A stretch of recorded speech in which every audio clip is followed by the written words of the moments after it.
Ladies and gentlemen, please welcome former governor of South Carolina and ambassador to the United Nations, Nikki Haley.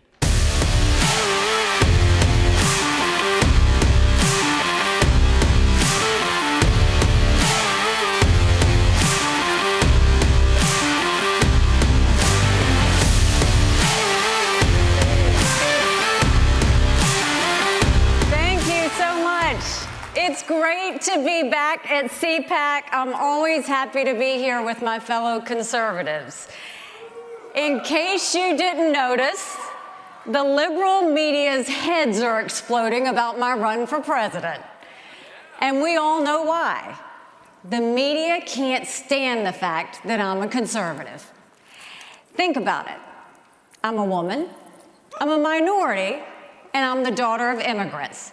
I am proof that liberals are wrong about everything they say about America. When I launched my campaign, I said every politician over 75 years old should be required to take a mental competency test. Have you seen D.C. lately? We should start with Joe Biden, and we shouldn't stop there. Now, Don Lemon didn't seem to like that too much. He claimed, I'm not in my prime, in which I responded, hold my beer. I'm 51. That's younger than Don Lemon. It's also younger than Hunter Biden, and it's 30 years younger than Joe Biden. But Don says women have to be in their 20s or 30s to be in their prime. And the left say we're sexist. Liberals are the most sexist by far.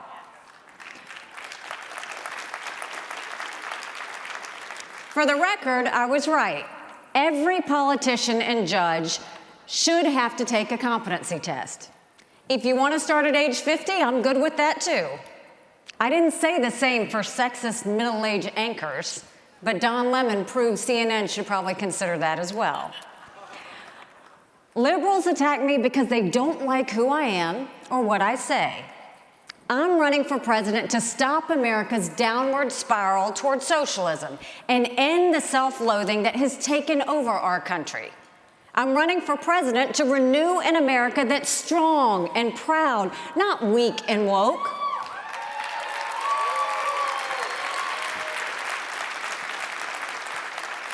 When I look to the future, I see our country rededicated to freedom and opportunity. But when I look at the present, I see the total opposite.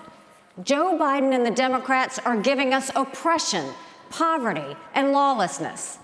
This is not the America that called to my parents 50 years ago. And make no mistake, this is not the America I'm going to leave to my children. The Democratic Party is now a socialist party. Bernie Sanders and AOC, at least they own it. Look at how much taxpayer money that Biden has wasted since he took office. On Joe Biden's watch, we hit $31 trillion in national debt. He's put us on track to add $20 trillion more in the next 10 years. And by the way, some Republicans have helped him do that. We need to stop with the earmarks and pet projects once and for all.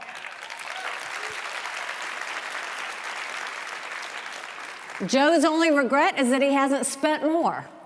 He wants more handouts to illegal immigrants, more bailouts to rich college students, and more carve-outs to big labor and big business.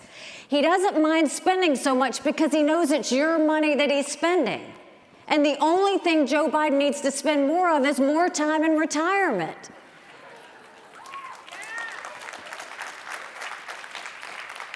One of my heroes, Margaret Thatcher, said, the problem with socialism is you end up running out of other people's money. This failed president is trying to prove it. But the socialist Democrats don't just want to spend our money, they want to take our freedom. They think they have a right to order us around, from light bulbs we use to the words that we speak. And now they want to ban gas-powered cars and gas stoves. When it comes to destroying our freedom, the socialist Democrats will never stop. It's time for the American people to stop them.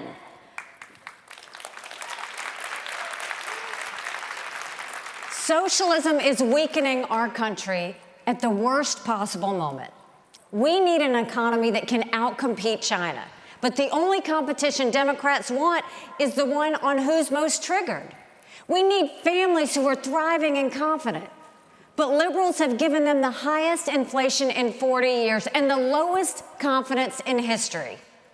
And we need our military to be stronger than ever. But what does Joe Biden have our troops doing? Taking gender pronoun classes.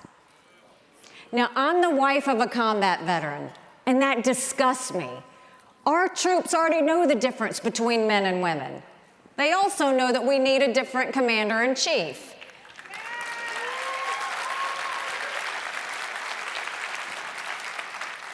It's not just our military.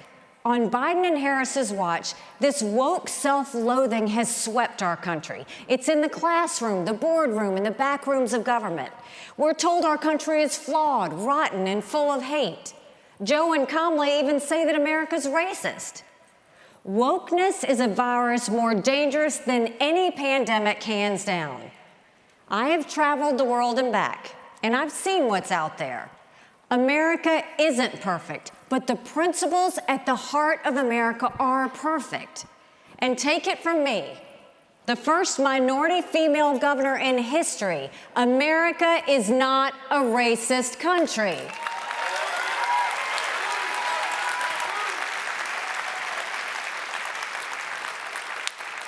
I will get the self-loathing out of our schools. I will get this self-destruction out of our culture. And once we make America proud, we will make America strong. And this starts by bringing back law and order. In my administration, police and Border Patrol will know that we have their backs.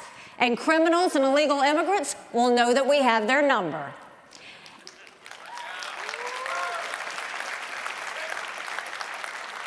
And I'll restore faith in our elections, too.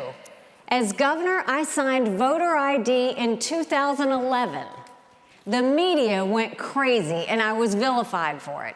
They said I was trying to disenfranchise voters. So I called their bluff. I said, anyone that is unable to get an ID, we will go pick them up, take them to the DMV, give them a free ID, and return them home safely.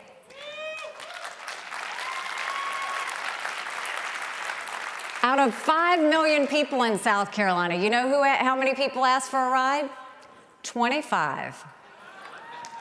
Now South Carolina has more people voting than ever before. And it's racist to think that minorities are incapable of getting an ID for themselves.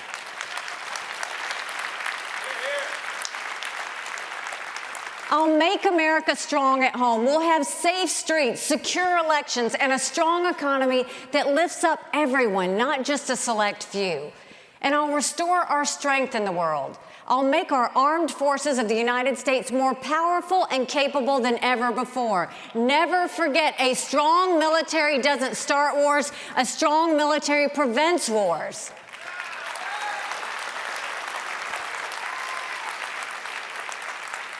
I'll bring the same strength to the White House that I brought to the United Nations. As ambassador, I said we'd have the backs of our allies. But I also told them that anyone that didn't have our backs, we'd be taking names. Remember what happened when we moved the embassy from Tel Aviv to Jerusalem? 128 countries condemned us. So I took names. I went to my office and I had my staff put a list together. They listed all 193 countries. The second column, I wanted them to say the percentage of times they voted with the United States and against the United States. And then I wanted the last column to show how much foreign aid we gave them. Guess what? We give billions of dollars every year to countries that undermine America every day. They stab us in the back and then they turn around and have their hand out wanting money. Some of them even support terrorists that try and kill our troops. To this day, we're giving foreign aid to Pakistan, Iraq, the Palestinians, and even communist Cuba and China. We need to stop trying to buy friends, and all we're doing is paying off our enemies. When I'm president, we will stop giving money to countries that hate America.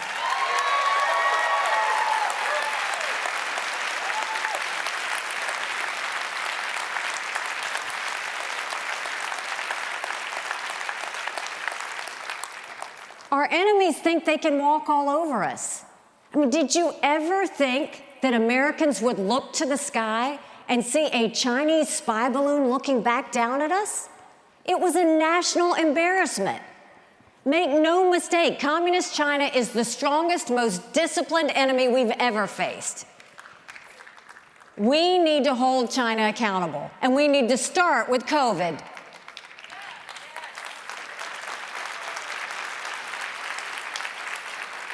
And before we even talk about the cartels, we need to confront the fact that China is the one sending the fentanyl across the border. I can't believe that Biden is letting China get away with so much. Chinese companies now own more than 380,000 acres of American soil, some of it right next to our military bases. What are we doing? We should never let enemies own land in our country. And we should tell every single university, you can either have Chinese money or you can have American money, but you don't get both.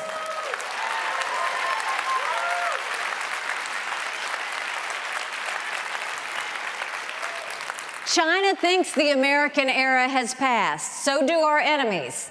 But they're wrong. America is not past our prime. It's just that our politicians are past theirs.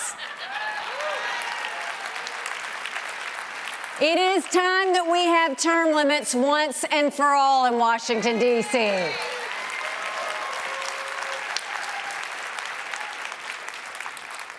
Americans deserve better than the way we're living today, and I'm confident we can take our country to her best days. The plan I'm calling for will do just that. It's fundamentally conservative and profoundly American, and I know we can unite our people.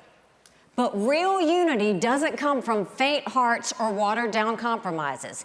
Real national unity comes from boldly proclaiming our national purpose. It comes from standing on principle and persuading opponents to stand with us, like I did when I was governor and when I was ambassador.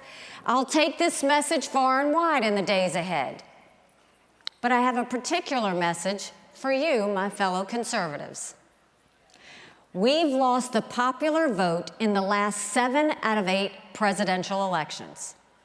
Our cause is right, but we have failed to win the confidence of a majority of Americans.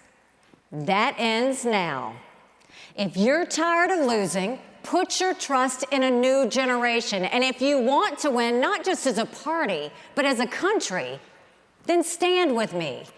I'm here to ask for your vote, but I want something else even more. I want us to inspire our country again. Together, we can summon our fellow citizens to look past the failed ideas and leaders from Washington and find the courage to be part of the solution. I truly believe we can make this vision real in our time, because that's what I've seen in my entire life. As a brown girl growing up in a black and white world, I saw the promise of America unfold before me. As the wife of a combat veteran, I saw our people's deep strength and the courage to defend it. As governor, I saw our state move beyond hate and violence and lift up everybody in peace. And as ambassador, I saw that America is still the standard. When we speak, the world listens. Where we lead, the world follows. Who we are, the world wants to be. This will always be the greatest nation in human history.